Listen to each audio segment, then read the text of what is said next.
मेरा नाम डॉक्टर अहमद खान है। आदित्य जी, आप वैसे तो बहुत भोले हो और बहुत चेहरा भी आपका ऐसा लगता है कि वाकई बहुत मासूम हो, लेकिन आप जब भी बात करते हो कुछ ऐसी बात करो जिससे पब्लिक के लिए अच्छी लगे और देश चलने की बात हो। आप करते हो कश्मीर की बात करते हो, आप करते हो पाकिस्तान से हम मुसलमानों की बात करते हो कि बाहर भेजो। नहीं, आपका अगर ये एजेंडे में है कि मुसलमान इस देश से चले जाए तो बताओ कहाँ जाए भेजो, उन्हें कहाँ भेजना है। अगर आपका यही है भाई, आप तो योगी हो, आप तो कम से कम उनको आशीर्वाद दो। सारे देश के लिए सब फूल है आपके बराबर, आपके लिए। मैंने ये तो नहीं कहा कि मुसलमानों को पाकिस्तान भेज दीजिए। मैंने ये कहा भारत के प्रत्येक नागरिक को सुरक्षा प्रदान करना सरकार की जिम्मेदारी है और भारत की मोदी सरकार इस कार्य का निर्वहन कर रही है। लेकिन आपसे मैं पूछना चाहता हूं, कश्मीर में हिंदुओं के साथ जो कुछ हुआ, क्या कभी आप लोगों ने निंदा किया? क्या अपने जुमे की नमाज में इन बातों को आप लोगों ने कभी खंडन किया कि कश्मीर के हिंदुओं पर जो अत्याचार हुआ है उसका निंदा करते हैं? मेरी आपत्ति है, आपने भी कहा, मेरी आपत्ति है। अभी आपने कहा आप लोगों ने इससे क्या तात्पर्य है? क्यों नहीं खंडन किया इन्होंने? नहीं, इससे क्या तात्पर्य है? इन सब से जो ये प्रश्न पूछ रहे हैं, इन सब से मेरा तात्पर्य है कि इन लोगों ने आखिर इस बात का खंडन कभी क्यों नहीं किया कि कश्मीर में जो कुछ हिंदुओं के साथ हुआ वो गलत हुआ है? खंडन करें ये लोग भी उसका। ऐसे लोगों को खंडन किया जाना चाहिए जो देश के अंदर जाति और मजहब के आधार पर भावनाएं भड़का करके समाज को बांट रहे हैं और देश को कमजोर कर रहे हैं।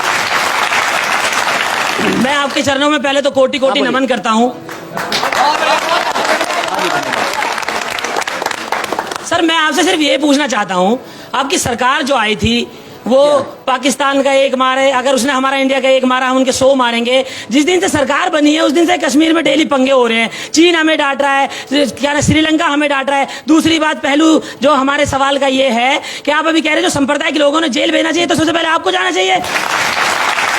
आज सीमा पर पाकिस्तान गोलीबारी करता है तो उसका जवाब मोटारों से भारत की सेना करती है और पाकिस्तान दुनिया के अंदर चिल्लाता भागता फिरता है।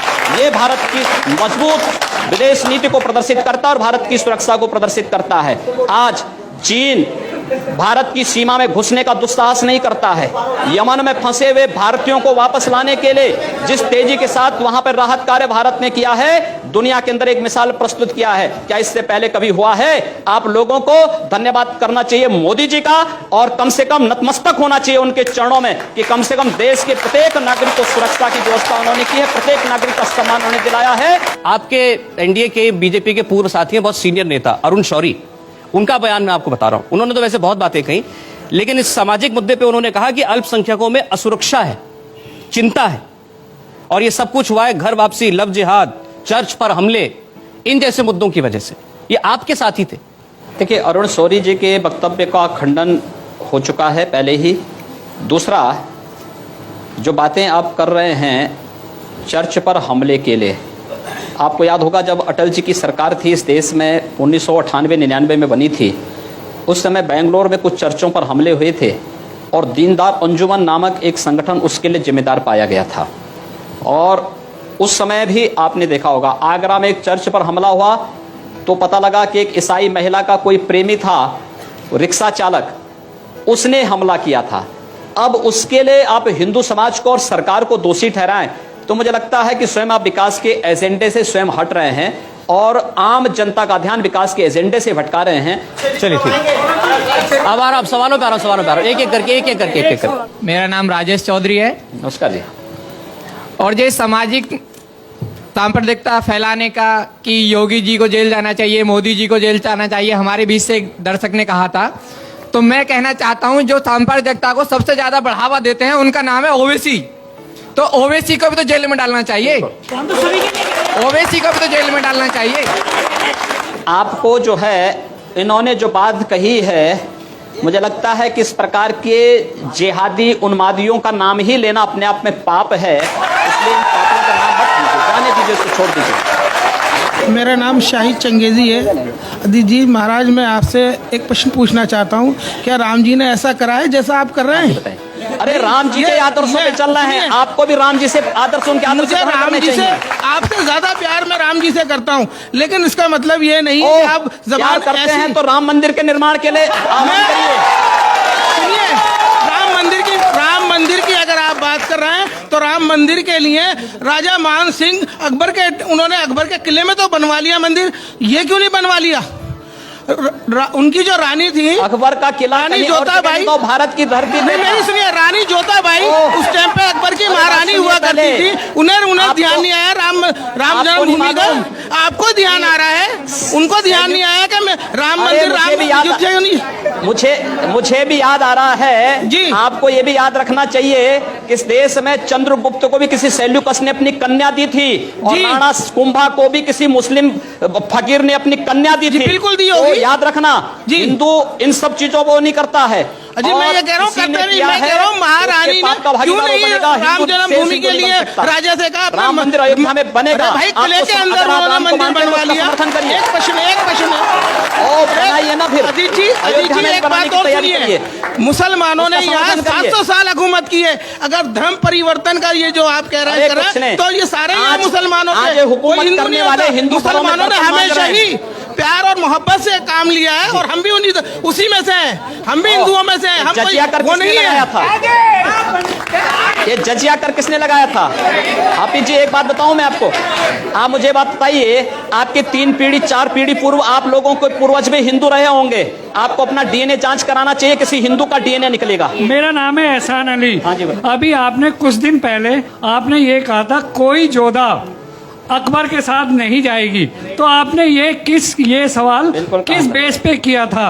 जब आप कहते हैं कि भाई ये सब हमारी जो पीढ़ी है, 1 मिनट सर, ये पीढ़ी हमारी सब आपके पुरख हिंदू हैं, तो हिंदुओं में ही तो जा रहे हैं। आप अपना नाम अली से अपना नाम जो है कोई दूसरा कोई हिंदू नाम रख दीजिए ना। जी छोड़ रहे हैं उसमें। सवाल ये है कि जोधाबाई अकबर के यहाँ क्यों जाएगी? किसी सेल्यूकस की पुत्री भी तो चंद्रगुप्त के घर में आएगी। मैं कह रहा हूं कि अगर इनका नाम एहसान अली ना होकर के भरत कुमार होता तो क्या ये ज्यादा भारतीय हो जाते? अभी कम भारतीय हैं। नहीं, हर भारतीय है, भारत के अंदर जन्मा हुआ हर व्यक्ति भारतीय है, लेकिन उसको भारतीय परंपरा, भारतीय राष्ट्रीयता का भी सम्मान करना पड़ेगा और भारत के संविधान के अनुसार चलना पड़ेगा, न कि शरीयत के अनुसार।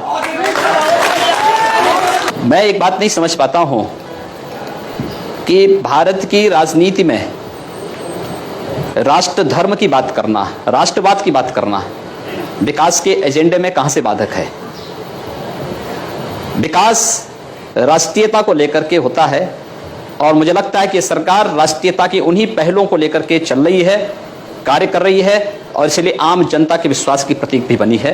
हम लोगों का जो वक्तव्य है, चाहे वह लव जिहाद का हो, चाहे वह घर वापसी का हो, यह मुद्दा विकास के एजेंडे को में बाधक है, मैं इसका विरोधी हूं। आप जिसको राष्ट्रीयता कह रहे हैं उसको लेकर कई बयान आए, अभी आपने खुद उसमें से कई का जिक्र किया, मेरे पास वो कुछ बयान है, मैं वो सुनाना चाहता हूं और फिर आपसे पूछूंगा कि इसमें राष्ट्रीयता कहां है? जैसे आप राष्ट्रवाद कह रहे हैं, ये कौन से राष्ट्रवाद का प्रतीक है? जरा वो बयान देख लें एक बार। हरजी की पेड़ी जो हरिद्वार की पहचान है,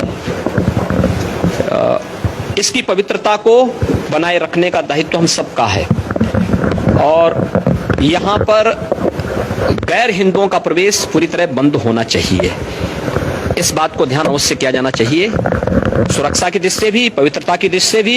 ये एक पहला उदाहरण है, यहाँ का बयान था, इसके बाद और है। चलिए पहले इसी की बात कर लेते हैं। 1916 का हरिद्वार नगर पालिका का जो एक्ट है, उस एक्ट में इस बात का प्रावधान किया गया है और ये प्रावधान तब हुआ है जब इस देश में ब्रिटिश गवर्नमेंट थी। उन्होंने हिंदू भावनाओं का सम्मान किया था। वहां पर हरजी की पेड़ी में कोई हिंदू श्रद्धालु पूरी दुनिया के अंदर का आता है और व्यापक आस्था के भाव के साथ आता है। वहां पर वह जूता चप्पल पहन करके नहीं जाता है, वहां की पवित्रता का ख्याल रखता है। लेकिन कोई विधर्मी आकर के वहां अंडा बेचने का कार्य करेगा, अंडा लेकर के जाएगा, चमड़े के जूते लेके जाएगा, आस्थाएं आहत होंगी। अगर इस देश के अंदर अन्य आस्थाओं का सम्मान है तो हिंदू आस्था का भी सम्मान होना चाहिए।